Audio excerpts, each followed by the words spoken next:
Bismillahirrahmanirrahim. Assalamualaikum warahmatullahi wabarakatuh.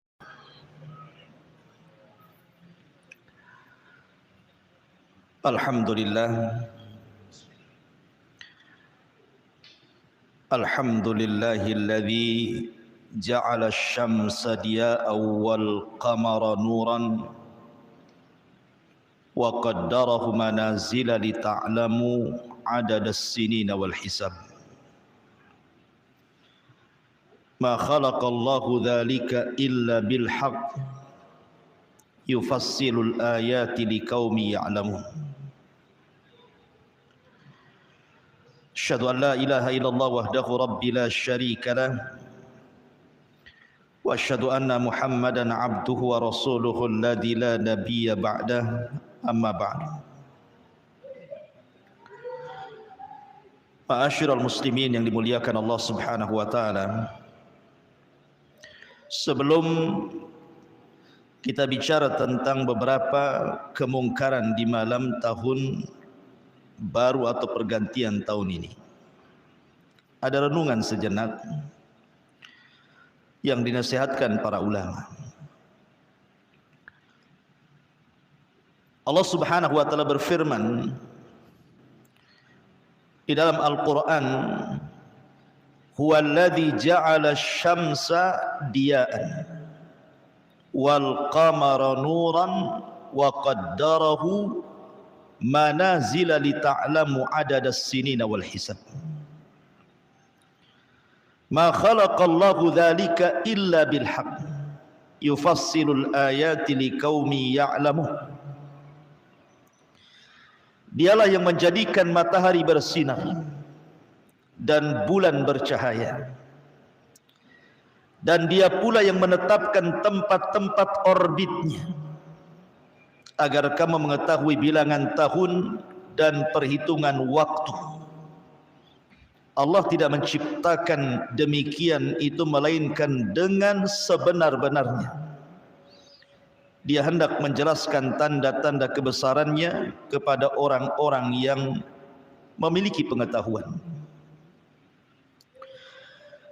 Dan Allah Subhanahu wa taala juga berfirman, yuqallibullahu al-laila wan-nahar inna fi dzalika la ibratan liulil absar. Dialah Allah yang mempergantikan ada malam dan ada siang. Sesungguhnya pada yang demikian itu pasti terdapat pelajaran bagi orang-orang yang mau melihatnya. Dan Allah Subhanahu wa taala juga mengatakan, wal laili idza yaghsha wan nahari idza tajalla. Demi waktu malam ketika menutupi cahaya siang, dan demi siang ketika terang benderang. Dan Allah Subhanahu wa taala juga mengatakan, wadduha wal laili idza saja. Demi waktu duha ketika matahari naik sepenggal, dan demi malam apabila telah sunyi. Dan Allah juga mengatakan, inna fi khalqis samawati wal ard wa ikhtilafil laili wan nahar la ayatin liulil albab. Sesungguhnya pada penciptaan langit dan bumi itu serta pergantian malam dan siang, itu semua tanda-tanda kebesaran Allah bagi orang-orang yang mau melihat. Dan banyak lagi ayat-ayat yang semakna dengan ini. Ma'asyiral muslimin yang dimuliakan Allah Subhanahu wa taala, malam ini tentu di waktu yang sama, karena di belahan dunia ada yang berbeda waktunya. Sejarah manusia terulang dengan pergantian tahun baru, dan itu akan terus terulang setiap tahunnya. Akan tetapi ma'asyiral muslimin yang dimuliakan Allah Subhanahu wa taala, ada yang terahasiakan pada manusia ketika menghadapi pergantian tahun ini. Apa itu? Pergantian tahun ini ada makna besar sebenarnya. di mana semakin bertambah tahun, maknanya Allah telah mendekatkan kita kepada ajalnya. Ini yang dilupakan manusia. Jadi pergantian tahun hakikatnya mendekatkan kita kepada ajal kita. Karena Nabi SAW yang mengatakan a'maru ummati baina sittina wa sab'in. Usia umatku itu antara 60 sampai 70 tahun saja. Sedikit yang melewati itu. Artinya dengan pergantian tahun ini kita sudah bisa mengira-ngira usia kita berapa. Dan Rasul sudah memberikan patokan usia umatnya. Ma'asyiral muslimin yang dimuliakan Allah Subhanahu wa taala, perkataan ini tentu diperkuat oleh seorang alim min ulama'i tabi'in, Hasanul Basri rahimahullahu taala. Apa kata Hasan Al-Basri?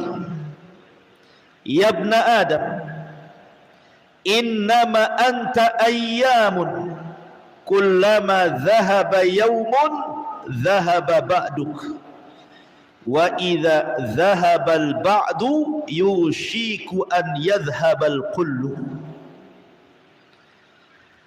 Kata Hasan Al-Basri rahimahullahu taala, wahai anak Adam, sesungguhnya dirimu itu hanya kumpulan hari-hari saja.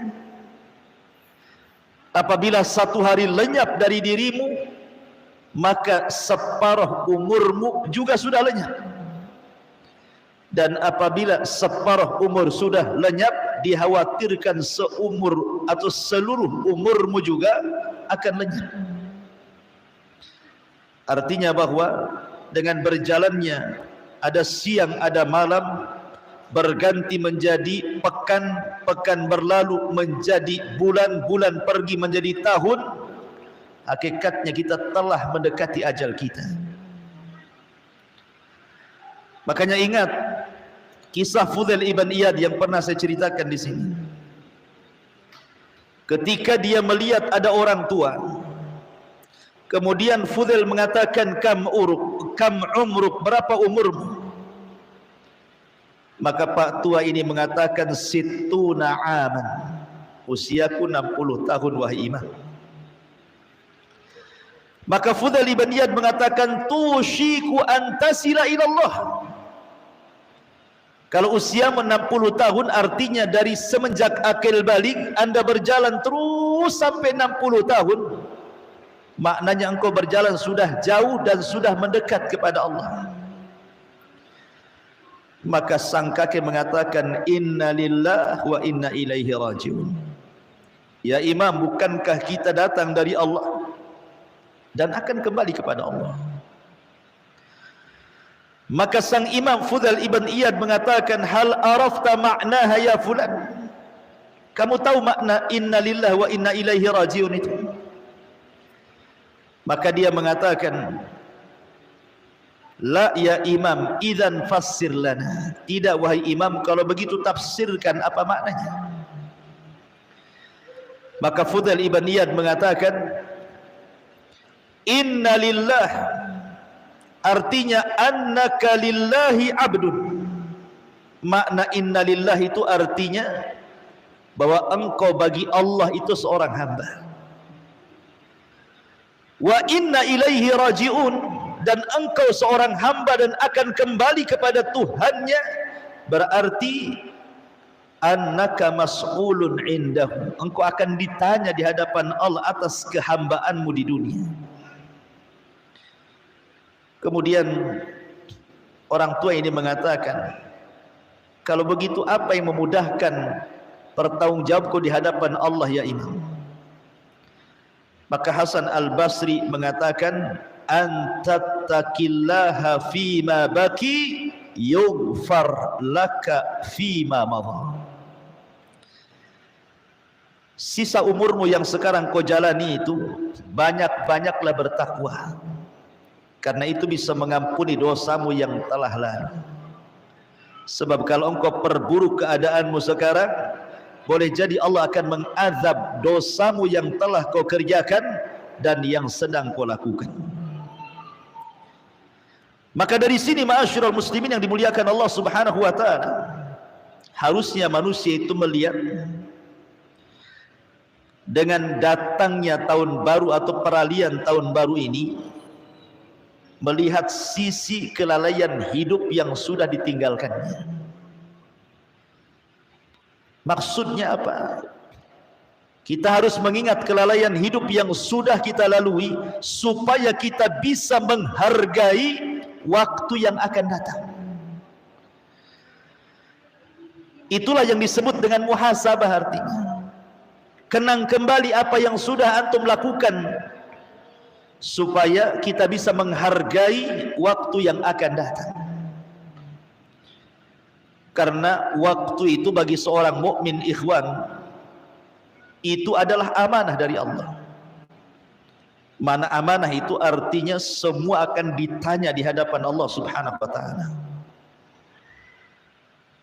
Dari sini Nabi SAW mempertegas kalimat ini dengan sabdanya, la tazulu qadama abdin hatta yus'al an arba. Tidak bergeser kaki anak Adam itu sampai ditanya 4 perkara, kata Rasul. An umrihi fi ma'nah, tentang umurnya kemana dia lampiaskan. Wa an syababihi fi ma'ablah, masa mudanya kemana dia habiskan.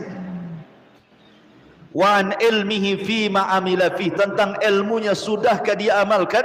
Wa an malihi min aina iktasabahu wa fi ma anfaqahu, hartanya dari mana kau dapat, kemana pula kau belanjakan. 4 perkara ini ikhwan semua bicara waktu.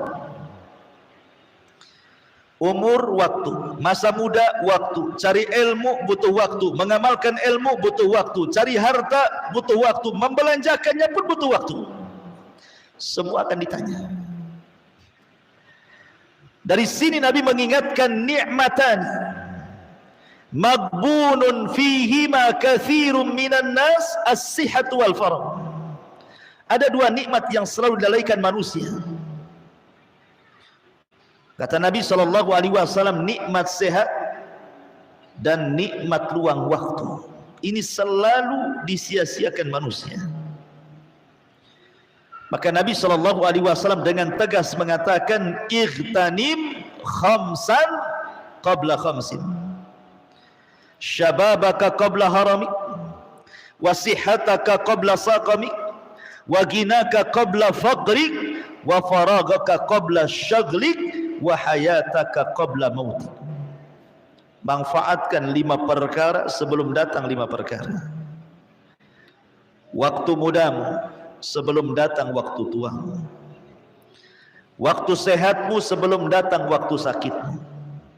Waktu kayamu sebelum datang waktu fakirmu. Waktu luangmu sebelum datang waktu sibukmu, dan hidupmu sebelum datang kematianmu. Ma'asyiral muslimin yang dimuliakan Allah Azza wa Jalla, waktu ini yang terus berjalan dari bulan ke bulan, tahun ke tahun, bisa menjadi hujah bagi kita di hadapan Allah. Tetapi bisa juga terbalik, waktu akan berhujah kepada kelalaian kita di hadapan Allah Subhanahu wa taala. Jadi waktu itu bisa hujjatun laka au alaika, bisa menjadi hujah bagi kita di hadapan Allah kalau kita memperbaiki waktu dengan baik. Tapi boleh jadi dia bisa berhujah waktu itu untuk kelalaian kita di hadapan Allah. Dari sini Hasan Al-Basri rahimahullahu ta'ala mensifatkan bagaimana para ulama salaf dulu tentang harganya sebuah waktu. Apa kata Hasan Al-Basri? Adraktu aqwaman kanu ala awqatihim ashadda minkum hirsan ala darahimikum wa dananirikum. Kata Hasan Al-Basri, sungguh aku dahulu menjumpai sebuah kaum. Tentu karena Hasan Al-Basri ini eranya tabi'in, berarti yang dijumpai para sahabat. Sungguh aku menjumpai sebuah kaum di mana mereka terhadap waktu-waktu mereka sangat luar biasa menghargainya dibandingkan uang dirham kalian dan uang dinar kalian. Karena kita sibuk itu gara-gara mencari uang kan, gara-gara mencari rupiah, dolar, ringgit dan yang semacamnya. Itulah kita disibukkan dengan dunia.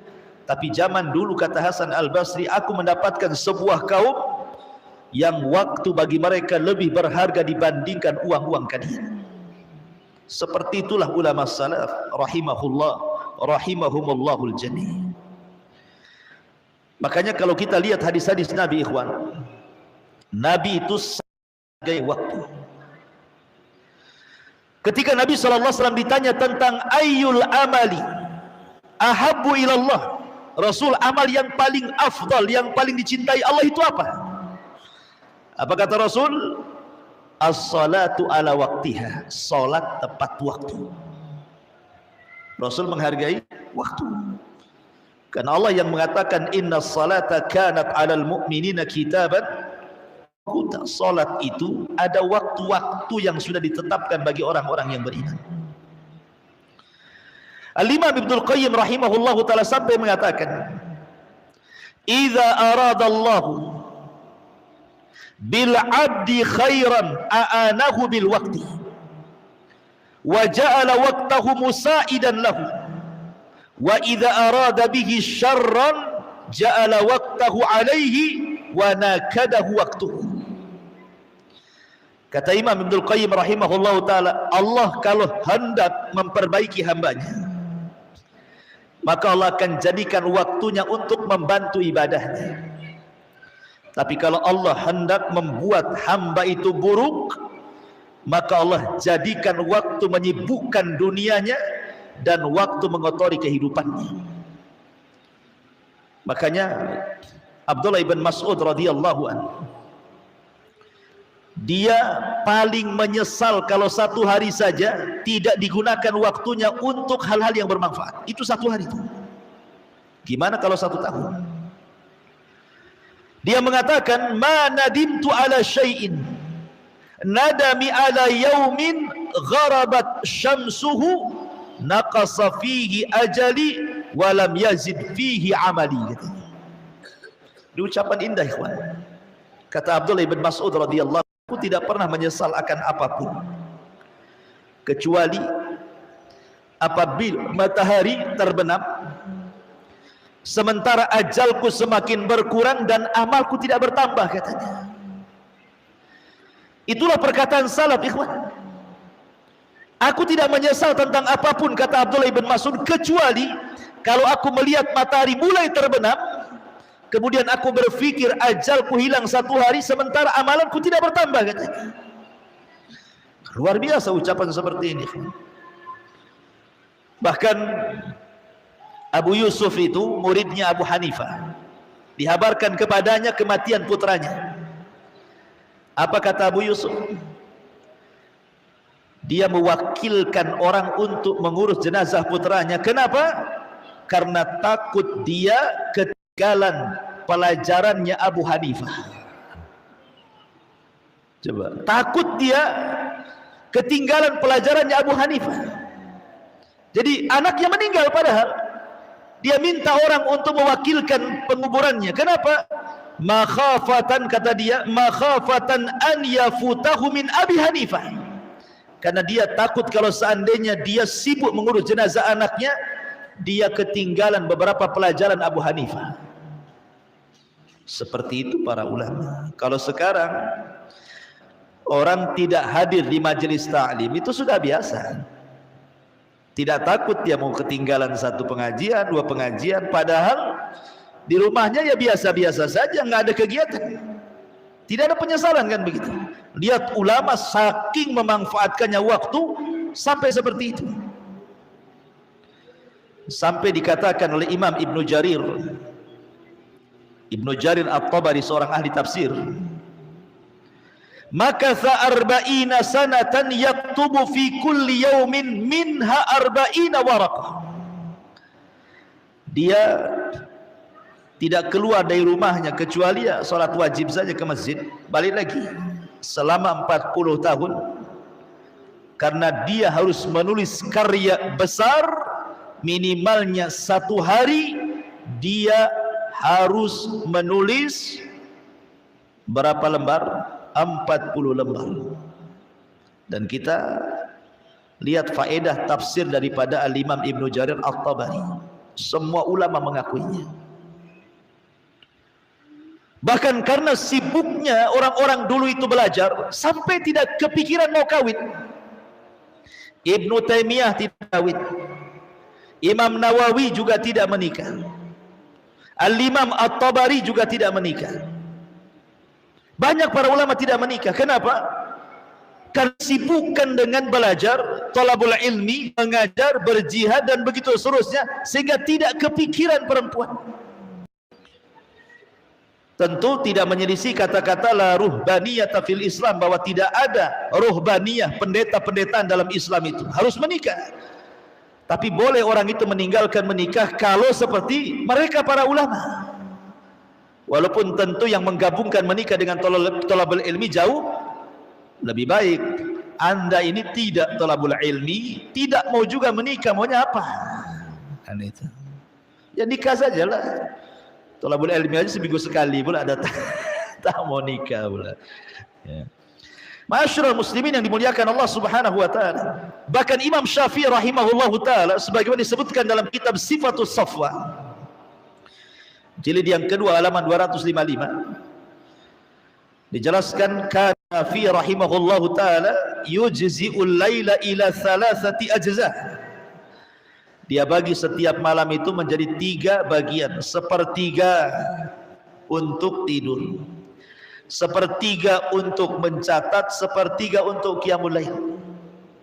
Begitulah disiplinnya para ulama kepada waktu. Ma'asyiral muslimin yang dimuliakan Allah Azza wa Jalla, dan banyak lagi kisah-kisah yang ingin saya nasihatkan di malam pergantian tahun baru ini, ikhwan. Maka jadikan pergantian tahun ini agar kita lebih takut lagi kepada Allah.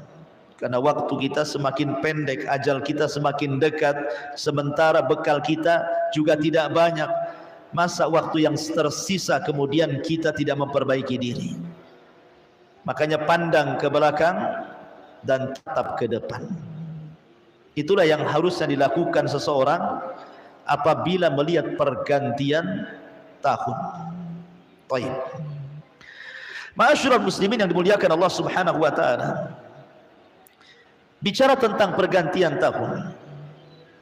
Pergantian tahun ini di semua negara itu memang aneh-aneh cara merayakannya. Seperti saya sudah copy paste di Google kan, beberapa negara yang apabila datang peralihan tahun itu aneh-aneh kelakuannya. Contohnya di Kolombia. Negara satu ini tradisinya sangat unik. Kenapa? Jadi kalau pergantian tahun baru itu mereka membawa koper kosong di sekitar blok rumah mereka. Maknanya mereka berharap di tahun yang baru akan penuh dengan perjalanan-perjalanan baik. Filosofinya begitu. Jadi kalau nanti jam 12 malam orang Kolombia bawa koper kosong ditaruh di samping rumah. Filosofinya supaya apa?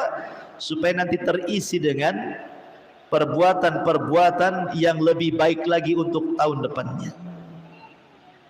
Itu orang Kolombia. Lain Kolombia, lain pula orang Denmark. Orang Denmark itu menyambut tahun baru dengan melempar piring dan gelas tua mereka keluar pintu sampai berkecai dan berpecah-pecah. Jadi piring-piringnya diambil, nanti jam 12 malam itu udah siapin tuh piring-piring. Kemudian dikecai-kecai gitu ya, dilempar-lempar sampai pecah gitu ya. Tak tahu filosofinya apa itu. Kok sampai banting-banting begitu ya. Kemudian di Swedia menyajikan nanti pada jam 12 malam ini pergantian tahun, mereka sudah menyediakan puding nasi dengan kacang almond yang tersembunyi di dalamnya. Mereka ini agak enak makan masalahnya. Ya. Kemudian juga orang-orang Australia, Hungaria, Portugal, Kuba dan sekitarnya Apabila pergantian tahun mereka menyantap daging babi sama-sama, naudzubillah. Hewan yang diharamkan dalam Islam, ya mereka orang kafir, ya sudahlah mereka itu santapannya. Tak tahu filosofinya kenapa mesti babi. Kan ada anjing pula, ada sapi, ada kambing, kenapa mesti babi? Nah, itulah filosofinya, saya tak tahu.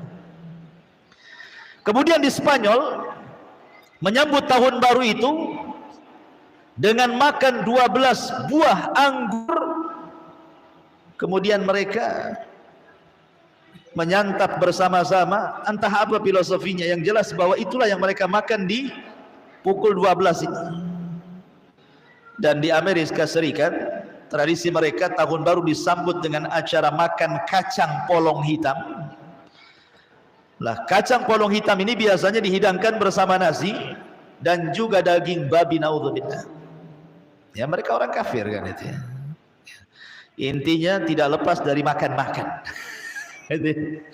Jadi tidak lepas dari makan-makan. Masalahnya ikhwan, apakah kemudian perayaan di berbagai macam dunia sampai negeri kita ini hanya sekedar permainan saja, senang-senang, suka-suka dan begitu seterusnya? Ternyata tidak. Karena kalau kita perhatikan hampir di semua negara termasuk negeri kita ini, kalau pergantian tahun itu pasti tidak lepas dari 3 perkara yang dilakukan oleh masyarakat itu. Yang disayangkan yang melakukannya bukan hanya orang musyrik kafir saja, orang-orang Islam pun ikut melakukannya.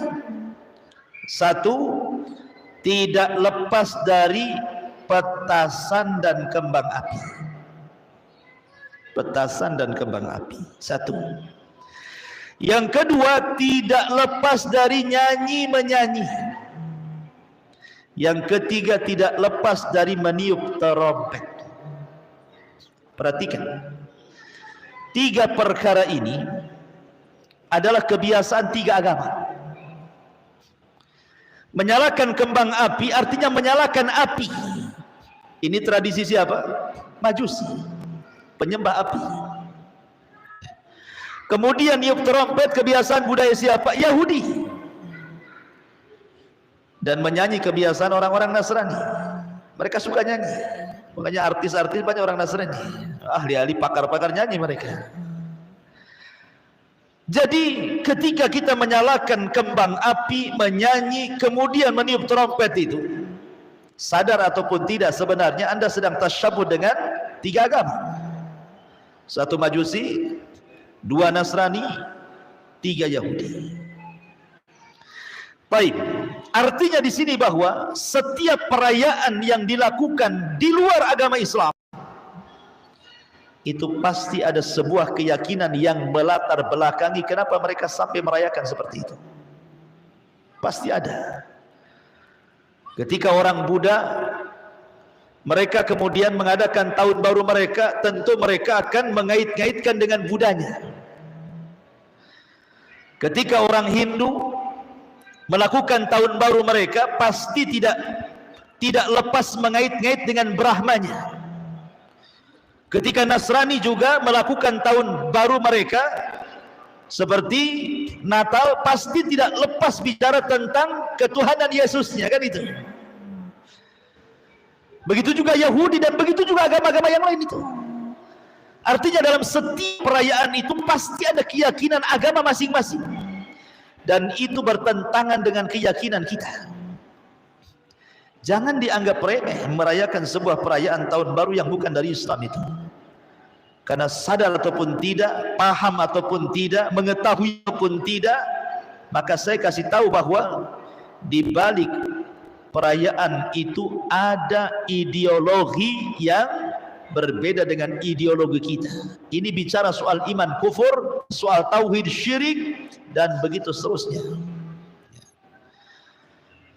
Kalau kita melihat ikhwan, ayat-ayat dan hadis Nabi SAW, perhatikan. Allah mengatakan, wala tahinu wala tahzanu wa antumul a'launa in kuntum mu'minin. Jangan merasa rendah, merasa lemah, jangan pura merasa sedih, karena engkau umat yang paling tinggi. jika engkau merasa orang-orang yang beriman. Yang harus kita tanamkan, umat Islam itu umat yang tinggi, lebih tinggi dibandingkan Yahudi dan Nasrani dan semua agama yang lain. Karena Nabi yang mengatakan, Al-Islam ya'lu wa la yu'la alaihi. Islam itu tinggi dan tidak ada yang lebih tinggi dibandingkan Islam.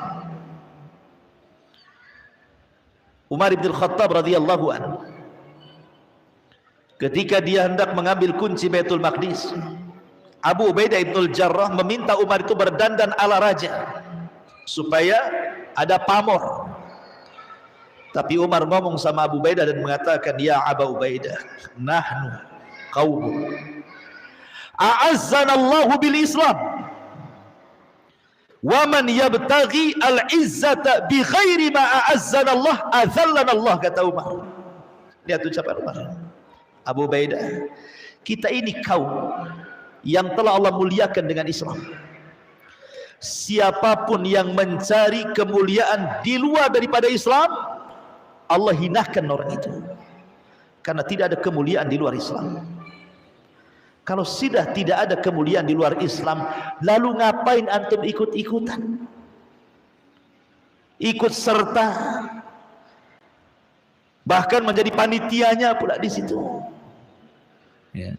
Bahkan kemudian ikut meramaikan, membelikan trompetnya, membelikan petasannya, membelikan kembang apinya, membelikan konsumsinya, dan begitu seterusnya. Islam itu lebih tinggi, mereka tidak lebih tinggi dibandingkan Islam. Lalu untuk apa kita tasyabuh dengan mereka?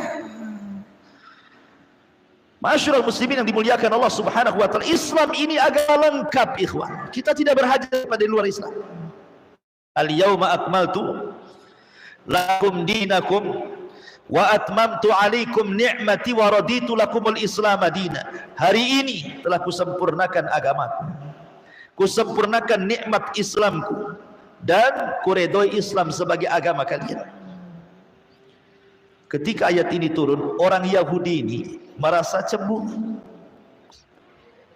dan mengatakan kepada Salman, ya Salman, kalau seandainya ayat itu turun kepada bangsa kami Yahudi, tentu kami akan menjadikan turunnya ayat itu sebagai hari raya kami. Orang Yahudi pengen ayat itu, kita pula sekarang pengen menjadi Yahudi pula. Terbalik kan itu. Ma'asyiral muslimin yang dimuliakan, makanya dengan tegas Allah mengatakan, wa man yabtaghi ghairal islami dinan falan yuqbala minhu wa huwa fil akhirati minal khasirin. Siapapun yang mencari agama selain daripada Islam, rugi dia, tidak akan diterima amalannya. Kenapa? Karena inna dina indallahil Islam. Agama yang paling diridhoi oleh Allah hanyalah Islam. Maka kalau anda meminta kemuliaan, mintalah kepada zat yang telah menganugerahkan Islam kepada kita. Man kana yuridul izzah falillahil izzatu jami'ah. Siapa yang ingin kemuliaan, minta kepada Allah. Dan Islam agama yang telah memuliakan semuanya. Kenapa saya ingin memukadimahi, menjelaskan tentang kehebatan, keluhuran, ketinggian, kemuliaan Islam, supaya anda tahu bahwa Islam tidak berhajat kepada di luar Islam. Apapun yang mendekatkan anda ke sorga sudah dijelaskan, apapun yang menjauhkan anda dari neraka sudah dijelaskan. Tidak ada satu pun kecuali Islam punya. Lalu untuk apa kemudian ikut serta dalam perayaan yang bukan bagian dari Islam? Seolah-olah anda menganggap Islam itu kurang sempurna. Islam ini sempurna, tinggi. Jangan merendah kepada luar daripada Islam. Karena umumnya ikhwan, ada dua poin yang disebutkan para ulama. Kenapa banyak kaum muslimin yang ikut budaya kafir, sampai kepada ikut hari raya orang kafir? Karena mereka memandang bahwa orang-orang kafir itu jauh lebih modern, jauh lebih mudah, lebih lebih tinggi, lebih mulia dibandingkan dirinya. Sama kalau kita melihat orang-orang Eropa, kita katakan orang Eropa itu orangnya pintar-pintar, maju negaranya dan macam-macam. Sehingga ketika mereka membuat acara, kemudian ingin ikut pula kita dengan acara mereka supaya tidak ketinggalan zaman. Jadi alasannya supaya tidak ketinggalan zaman. Jadi kalau tidak ikut itu ditanya, kamu tinggal di mana? Di desa mana? Jadi seolah-olah kita rendah. Jadi kalau ingin tinggi, ikuti orang yang tinggi gitu ya. Padahal dia salah. Islam jauh lebih tinggi dibandingkan mereka. Ini satu poin. Yang kedua, ingat ikhwan, kalau orang sudah tertanam dalam hatinya kecintaan kepada tasyabbuh, menyerupai ritual-ritual di luar daripada Islam, maka Allah akan cabut kesenangannya dalam hatinya untuk merayakan hari raya sendiri. Kalau orang sudah senang merayakan hari raya orang lain, maka ketika datang hari raya sendiri, dia sudah tidak begitu senang. Dicabut. Karena wala itu meletakkan loyalitas, artinya meletakkan cinta. Ketika meletakkan cinta, akhirnya tasyabbuh. Ketika tasyabbuh, Rasul mengatakan, man tasyabbaha biqaumin fahuwa minhum. Siapa yang tasyabbuh dengan sebuah kaum, maka engkau termasuk mereka. Coba lihat kaum muslimin sekarang. Ketika datang Idul Fitri, Idul Adha, biasa saja. Kalau kan nabung untuk kurban itu setahun biasa sebenarnya. Tapi ketika datang tahun baru, dia bisa beli petasan. Bukan harganya 10.000, 20.000, ada yang 100.000, ada yang juta-juta tuh. Padahal kalau seandainya itu disulut api tuh hitungannya gak sampai menit tuh, detik udah habis tuh. Dia bisa berkorban. Berkorban waktunya, berkorban tenaganya, berkorban uangnya. Coba bayangkan. Coba malam ini hujannya selesai. Mulai nih banyak orang keluar nih. Ya. Coba di Batam saja kalau tahun baru itu orang rela-rela ikhwan, malam-malam nunggu jam 12 malam kemana? Ke Barelang ikhwan. Yang melewati hutan-hutan, jembatan-jembatan itu nggak takut mereka, karena ingin menunggu jam 12 malam. Ngapain ke Barelang jauh-jauh? Dulu saya dengar tahun berapa gitu, ke pergantian tahun, kecelakaan banyak yang mati itu anak-anak muda itu. Sampai seperti itulah mereka ya. Kok bisa mereka berkorban seperti itu, padahal ketika datang hari raya mereka, tidak ada juga mereka yang melakukan seperti itu. Maksudnya mengorbankan tenaganya, mengorbankan waktunya, mengorbankan biaya untuk hari raya dia sendiri. Kan aneh gitu begitu. Lah itulah ketika orang kemudian meletakkan loyalitas kepada orang kafir, maka tercabut loyalitas dia kepada Allah, Rasul, dan orang-orang yang beriman. Dan ini bahaya, sangat membahayakan akidah. Ma'asyiral muslimin yang dimuliakan Allah Subhanahu wa taala, lihat bagaimana Nabi sallallahu alaihi wasallam ketika mengajarkan sahabat dan umat Islam agar kita mencukupkan dengan ajaran Islam dan berusaha untuk menyelisihi di luar daripada Islam. Rasul itu ingin sekali setiap diajarkan kepada sahabat ada pembeda antara umat Islam dengan non muslim. Contoh beberapa riwayat dari sahabat Shaddad ibn Aus radhiyallahu anhu. Nabi SAW mengatakan, khaliful yahud, selisih orang Yahudi, fa innahum la yusalluna fi ni'alihim wala khifafihim. Mereka tidak pernah solat menggunakan sandal dan sepatu khuf mereka, maka solatlah sekali-kali pakai sandal dan pakai sepatu, kata Nabi. Sampai urusan sandal, kalau bisa jangan serupa dengan orang Yahudi. Urusan sandal ikhwan ya. Begitulah Nabi SAW, urusan sandal saja dipermasalahkan supaya beda antara kita dengan mereka orang kafir. Bahkan bukan hanya urusan itu, urusan uban. Tahu uban? Orang Yahudi, Rasul bertanya kepada para sahabat, macam mana orang-orang Yahudi dengan kepala-kepala uban mereka? Kata sahabat, mereka membiarkan memutih, wahai Rasul. Kalau begitu semir uban kalian, selisih mereka, katanya. Soal uban saja sampai diselisih, semir, tapi hindari warna hitam. Boleh warna yang lain, tapi hindari warna hitam. Tetapi yang layak juga, Jangan pula pelangi ditaruh di kepala, sini hijau, di sini merah, di sini biru. Itu jeger ayam pun tak ada yang pelangi. Ya. Jadi yang pantas lah di semir itu maksudnya yang pantas. Tetapi ketika Rasul menyuruh untuk menyemir itu apa?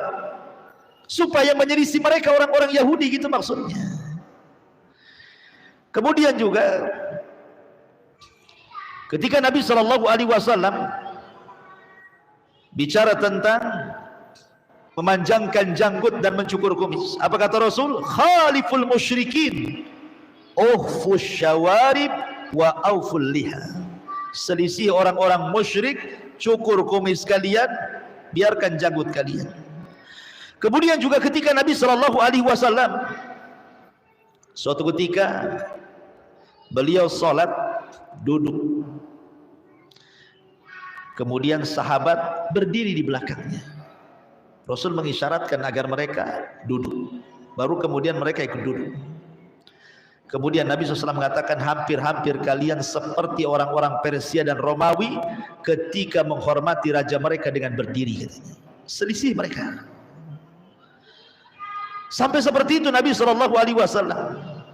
Kemudian juga riwayat yang lain, ketika Anas ibn Malik radhiyallahu anhu menceritakan, dan ini syahid pembahasan di malam ini, kita akan fokuskan kepada kisah Anas bin Malik ini. Jadi ketika Anas bin Malik radhiyallahu menceritakan tentang kisah Rasul yang hijrah dari Mekah ke Madinah, kata Anas bin Malik radhiyallahu an, qadima Rasulullah sallallahu alaihi wasallam al-Madinah wa lahum yaumani yal'abuna fihima. Ketika Rasul sampai di kota Madinah, Rasul melihat ada 2 hari yang dirayakan orang-orang Madinah. Mereka bermain-main di situ. Faqala, maka Rasul mengatakan, ma hadzanil yaumani, hari apa ini? 2 hari apa ini yang kalian bermain-main dan hari rayakan itu? Maka kemudian orang-orang Madinah mengatakan, ya Rasulullah, wahai Rasul, kunna nal'abu fihi ma fil jahiliyah. Rasul, kami sudah biasa mengadakan hari raya 2 hari dalam setahun ini sejak zaman dahulu jahiliyah. Memang sudah begini tradisi di sini, gitu. Ingat bahwa sahabat, orang-orang Ansar yang ketika merayakan hari raya orang-orang jahiliyah itu, bukan mereka menyembah berhala, tidak, hanya main-main soal urusan dunia saja, kumpul-kumpul, makan-makan, ngobrol-ngobrol gitu saja. Ya, tidak ada mereka melakukan keyakinan-keyakinan, tidak, nggak mungkin sahabat melakukan keyakinan, kan? Ya mereka hanya karena ini tradisi budaya nenek moyang mereka. Memang hari itu kemudian memang hari ulang tahunnya orang-orang jahiliyah, maka mereka cuti tidak kerja. Mereka kumpul dengan keluarga, ngobrol, makan-makan gitu saja.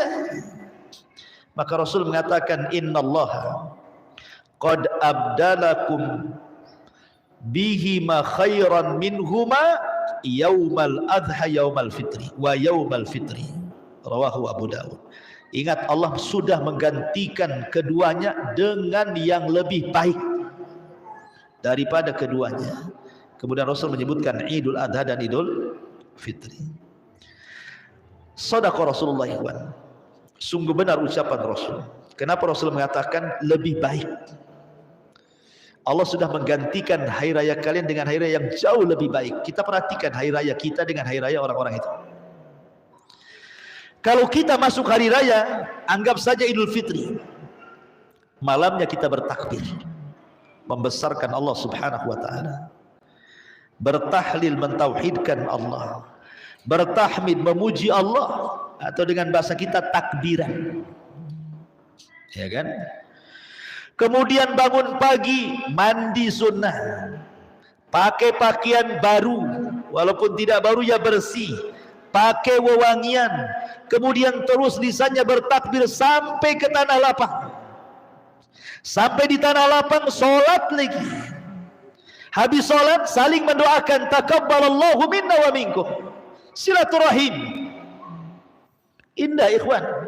Inilah ulang tahun kita, begini bentuknya. Kalau Idul Adha ada taqarrub lagi, mendekatkan diri kepada dengan cara apa? Dengan cara menyembelih kurban, dibagi-bagi kepada fuqara wal masakin lagi. Kemudian menyambung silaturahim dengan orang-orang kaya dengan cara menghadiahkan kambing-kambing, sapi-sapi, unta-unta yang sudah disembelih kurban itu. Makanya Rasul mengatakan, inilah hari raya kita, sangat indah, sangat baik, semua digunakan untuk ibadah kepada Allah. Kita lihat hari raya sekarang, tahun baru, dihabiskan dengan apa? Begadang, nunggu jam 12 malam ya. Kan ada lagunya tuh, begadang jangan begadang tuh. Begadang dia sampai jam 12 malam, di tangannya sudah siap korek dan petasan. Habis itu nyanyi-nyanyi terus sampai subuh, kuliner gak jelas. Kalau dia muslim, bablaslah sepertiga malam akhir, jangan cerita sholat malam, subuh pun lewat. Kan itu ya. Makanya Rasul mengatakan, Allah sudah gantikan loh id kalian dengan id yang jauh lebih baik lagi. Karena ketika kita ini hari raya, betul-betul kita penuhi dengan sesuatu yang bermanfaat bagi kehidupan kita. Itulah hari raya. Makanya Rasul mengatakan lebih baik dibandingkan hari raya mereka yang hanya niup trompet, mercon, nyanyi. Islam tidak. Begini ikhwan, sedikit bicara sejarah. Dahulu di zaman Romawi kuno,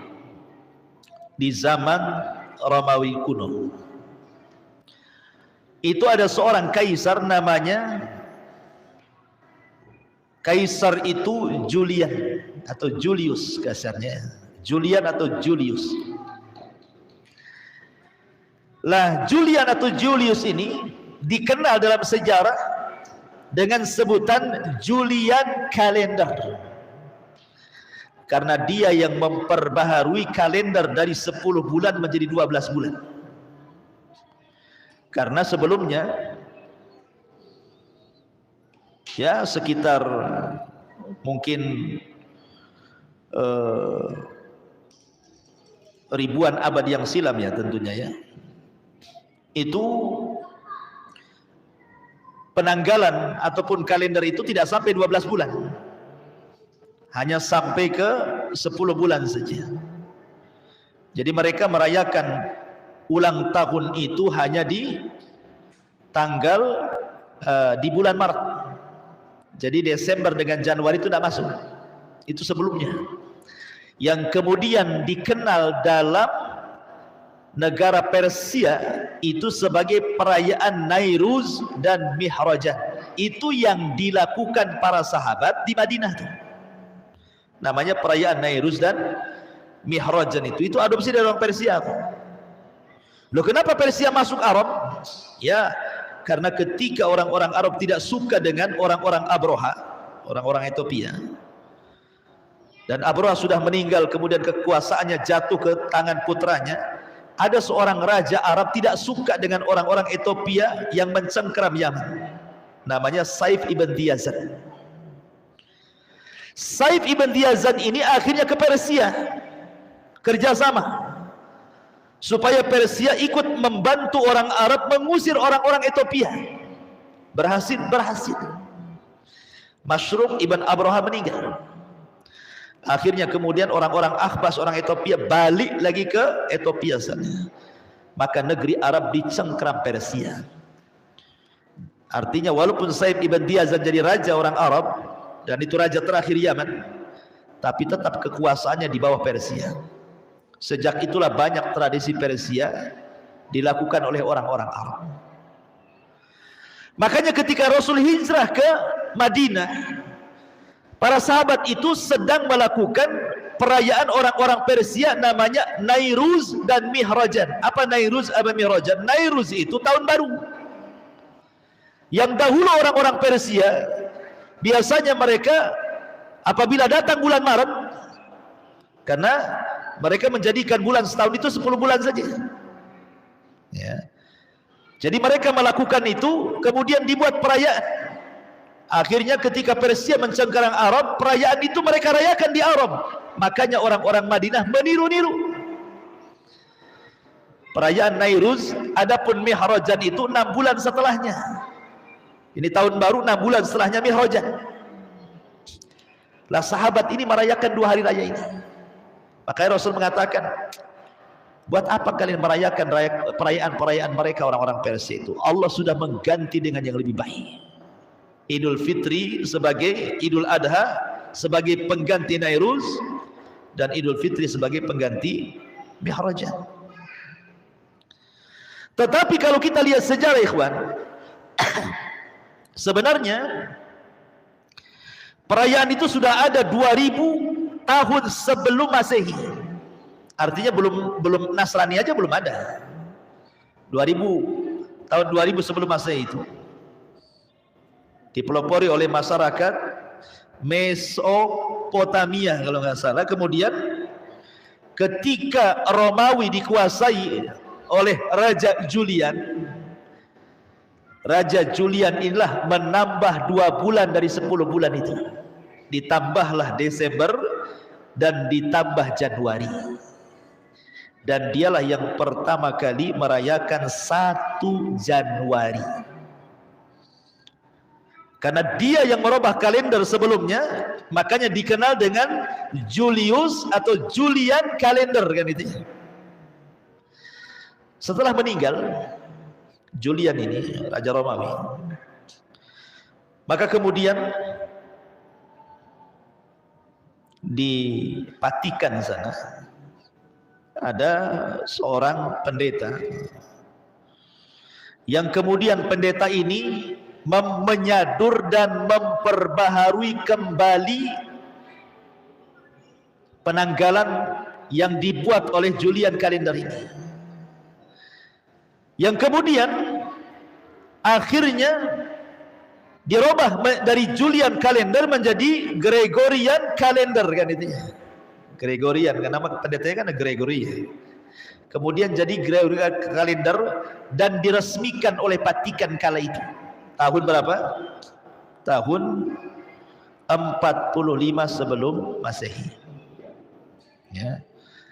Kemudian akhirnya disebarkanlah kalender ini karena yang mencengkeram dunia itu kan PBB.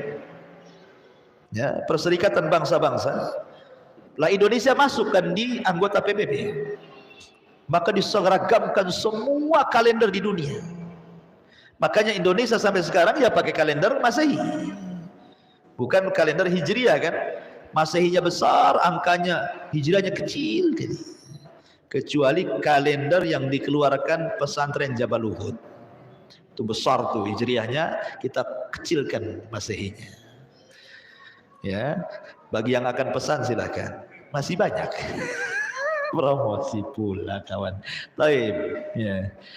Jadi akhirnya kemudian menyebarlah kalender ini. Pertanyaannya, apakah kemudian 1 Januari itu, perayaan 1 Januari ini hanya sebatas sejarah kalender? Tidak. Bukan itu yang kita bahas. Kalau kalender nggak apa-apa, kita pakai kalendernya orang kafir, tidak ada masalah. Handphone aja tuh pakai handphonenya orang kafir kan itu. Cuman di balik perayaan 1 Januari itu yang bermasalah. Karena Januari itu nama berhala. Jadi Januari sendiri adalah nama berhala. Berhala apa? Dahulu orang-orang Romawi, ikhwatul fiddin yang dimuliakan Allah Subhanahu wa taala, ada satu berhala namanya Janus. Berhala ini namanya Janus. Makanya kemudian disebut Januari. Janus jadi Januari. Itu berhala itu kepalanya 2, wajahnya menghadap ke depan 1, kemudian menghadap ke belakang 1, seolah-olah yang ke belakang meninggalkan tahun, yang ke depan menatap tahun, yang ke belakang tahun 2022, yang ke depan 2023. Lah Dewa Janus ini yang kemudian dijadikan nama dari bulan-bulan Masehi, itu semua bulan-bulan Masehi itu semua nama berhala ikhwan. Mulai Mei-nya, Aprilnya, Agustusnya itu semua berhala, nama-nama berhala itu yang diyakini orang-orang Romawi kuno. Termasuk Januari, 1 Januari itu. Jadi sebenarnya ritual-ritual hari raya mereka itu hanya seremonial saja. Jadi ketika mereka membuat perayaan hari raya tahun baru itu hanya sekedar seremonial. Di balik seremonial itu sebenarnya mereka sedang melakukan sesembahan kepada dewa Januari itu. Ya.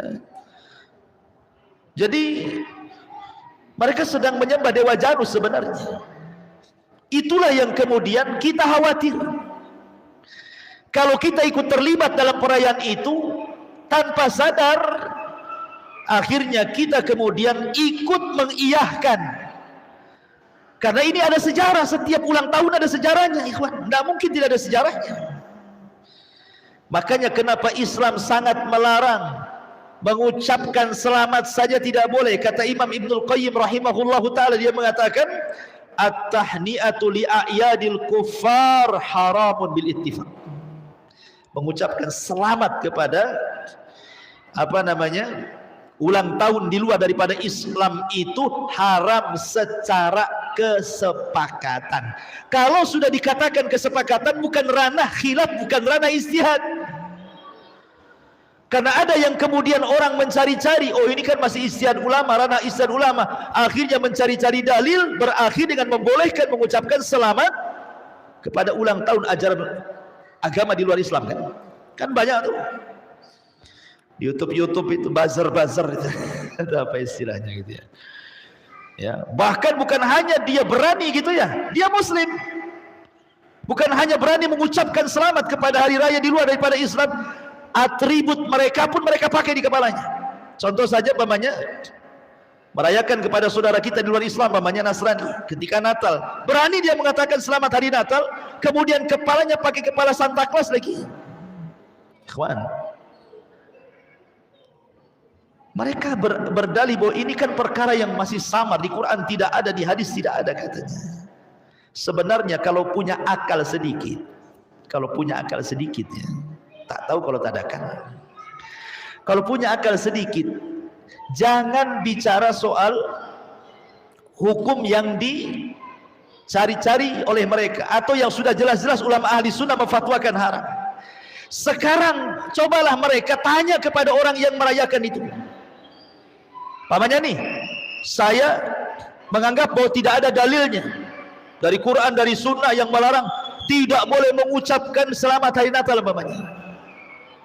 Jangan cerita itu.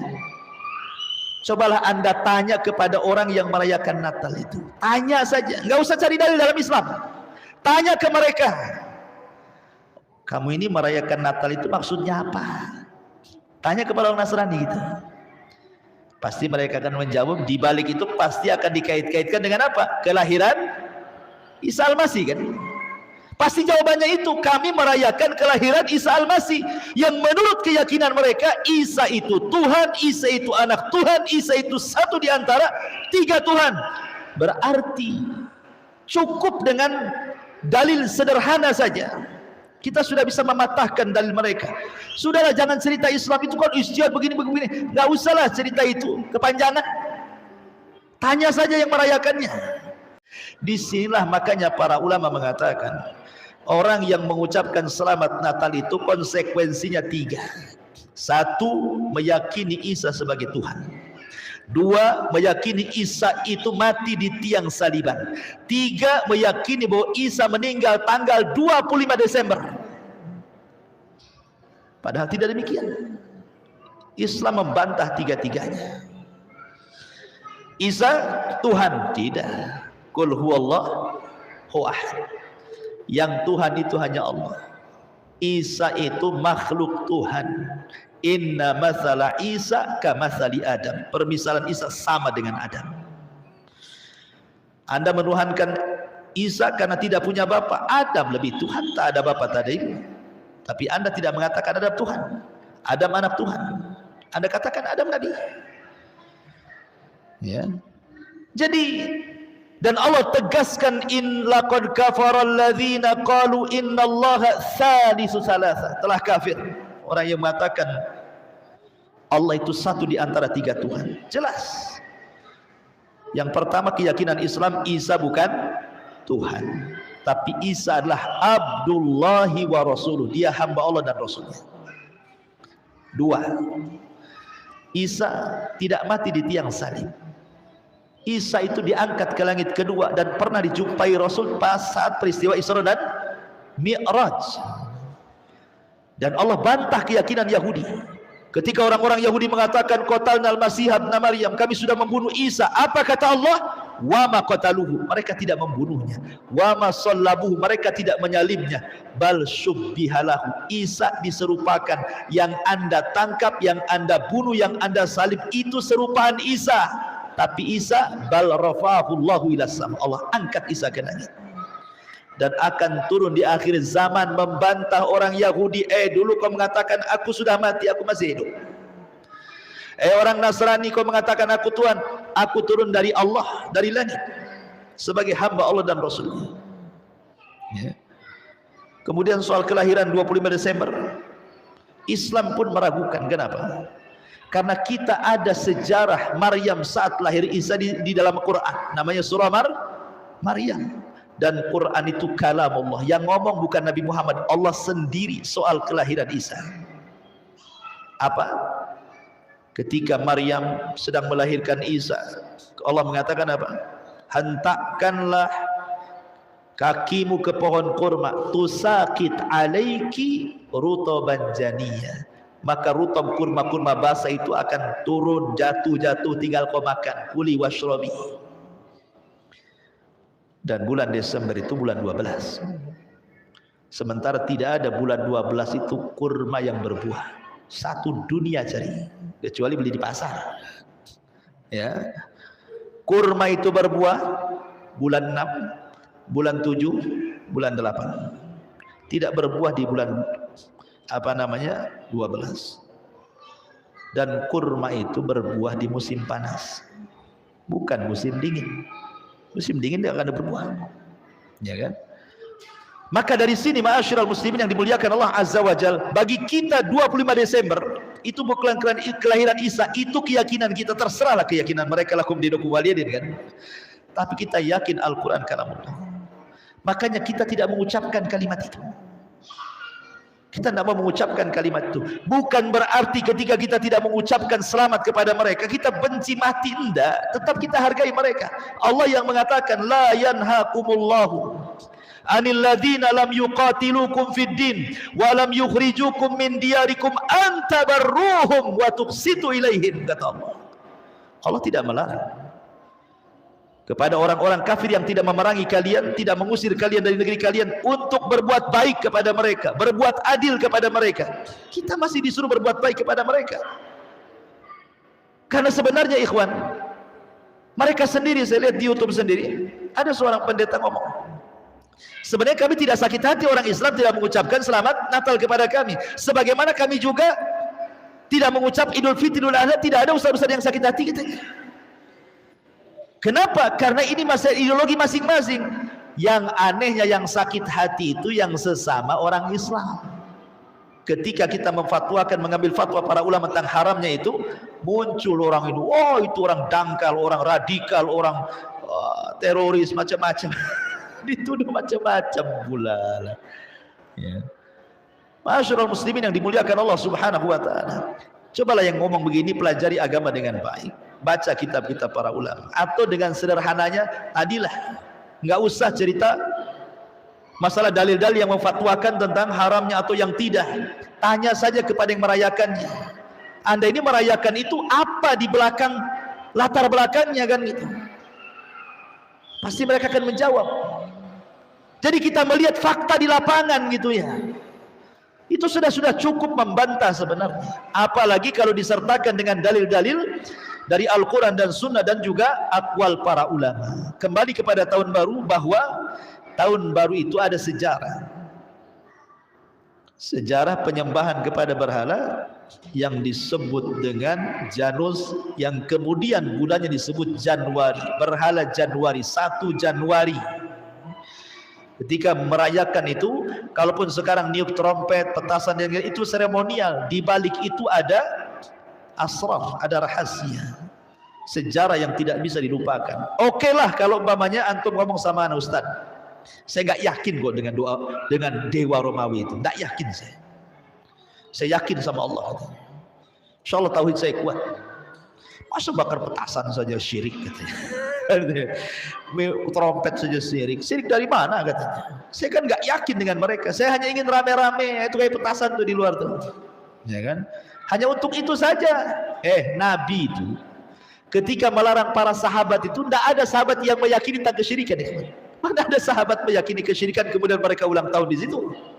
Mereka hanya makan-makan, kumpul-kumpul, ngobrol-ngobrol. Dilarang sama Nabi. Islam sudah punya 2 hari raya, tinggalkan oleh kalian katanya. Kan begitu ya kan? Jadi nggak ada ceritanya sampai ke sana. Ya. Jadi masalahnya ikhwatu fiddin muliakan Allah Azza wa Jalla, ingat syaitan ini cerdas. Dia kalau menggoda orang itu khutuat, selangkah. Sebab itulah 14 abad yang silam Rasul sudah mengatakan la tattabi'anna. Kalian akan hati-hati, kalian akan mengikuti sanana man kana qablakum, tata cara umat sebelum kalian. Sejengkal. Setan sengaja kasih sejengkal dulu. Kalau sudah dia lewati 1 jengkal, dibuatnya 1 hasta. Kalau sudah 1 hasta dilewati, dibuatnya 1 meter, 1 kilo, 1 mil, sampai lau dakhalu juhra dhabbin la dakhaltum. Kalau seandainya mereka masuk ke lubang biawak berkelok di tengah padang pasir sekalipun, kita ikut di belakangnya. Walaupun sulit ditirunya sama umat Islam. Orang kafir nih, dijintik sininya, kan tuh sakit tuh. Ya kan? Ditiru juga orang Islam tuh. Lihat anak-anak pang itu sampai lewer sininya, sampai tutup botol aqua ditaruh di sini, kan? Sampai nyakiti diri pun mereka siap. Ya kan? Itu mulai dari pakaian, penampilan, cara bicara, sampai ke masalah terlibat dalam ulang tahun, sampai kepada masalah ibadah, sampai akhirnya tidak cinta dengan Islam, cinta pula dengan mereka. Itulah jatuh kepada wal bara yang salah. Ini wal bara yang salah, akhirnya masalah. Begini kawan, jangan merasa aman bahwa kita ini tidak mungkin terpengaruh. Nabi pernah marah kepada Umar. Umar ini bawa lembaran Taurat. Berapa lembar Taurat dibawa Umar itu? Tiba-tiba Rasul mengatakan, apa itu Umar? Rasul, lembaran Taurat Rasul. Kata Rasul, ya Ibnal Khattab, amutahawikun anta ya Ibnal Khattab. Hei Ibnal Khattab, kau sudah bingung ya? Qad taraktukum alal bayda lailuha kanahariha la yazigu anha ila halik. Aku sudah tinggalkan Islam loh, terang benerang, putih bersih, malamnya seperti siangnya, tidak ada yang tersesat dalam Islam kecuali celaka dia. Kata Rasul, buang wahai Umar. Antum tahu siapa Umar? Umar ibn Khattab radhiyallahu an, seorang yang kata Rasul kebenaran berjalan di lisan dan hatinya. Kalau dia memberikan sebuah ide, dikuatkan dengan turunnya Al-Quran. Karena dia mulham, selalu diilhami oleh Allah Azza wa Jal. Kalau dia berjalan di satu jalan, setan berjalan di jalan yang sama, setannya yang kabur. Itulah Umar. Tapi Rasul takut dengan megangnya Umar lembaran Taurat itu, takut Umar terpengaruh agamanya. Sekelas Umar, dikhawatirkan Nabi terpengaruh agamanya gara-gara bawa lembaran Taurat. Emangnya antum Umar? Umar Bakri Ustaz, bukan Umar bin Khattab. Ya. Kalau sekelas Umar saja dikhawatirkan gitu ya agamanya oleh Nabi sampai suruh buang tuh, siapa anda dengan Umar? Nggak ada secuilnya kita dengan Umar bin Khattab. Kok merasa yakin pula? Saya kan ikut-ikutan Ustaz, tak mungkin saya yakin bahwa Allah. Anda ini siapa? Umar saja ditakuti Nabi kalau terfitnah agamanya. Jangan sombong seperti itu setan, khutuwati setan namanya. Ya. Maka dari sini ikhwatu fiddin muliakan Allah Azza wa Jalla, sebaiknya saya nasihati malam ini tidak perlu ikut-ikutan. Ya. Dan setiap tahun pun tidak perlu ikut-ikutan. Itu kan acaranya orang lain. Tidak ada hubung kait kita dengan tahun baru. Bagi kita pergantian tahun sama dengan pergantian bulan. Pergantian bulan sama dengan pergantian hari. Pergantian hari sama dengan pergantian jam dan menit. Tidak ada beda. Karena hari itu yang memutarkan Allah Subhanahu wa taala. Maka malam ini tidak perlu, anggap saja pergantian tahun sama dengan pergantian bulan. Enggak ada apa-apa. Ya kan? Enggak ada apa-apa. Kalaupun harus kembali kepada muhasabah di awal, introspeksilah bahwa dengan bergantinya tahun berarti telah dekat umur kita dan telah dekat dengan ajal kita. Subhanakallahumma bihamdika asyhadu an la ilaha illa anta astaghfiruka wa atubu ilaik. Allahu taala alam. Assalamualaikum warahmatullahi wabarakatuh.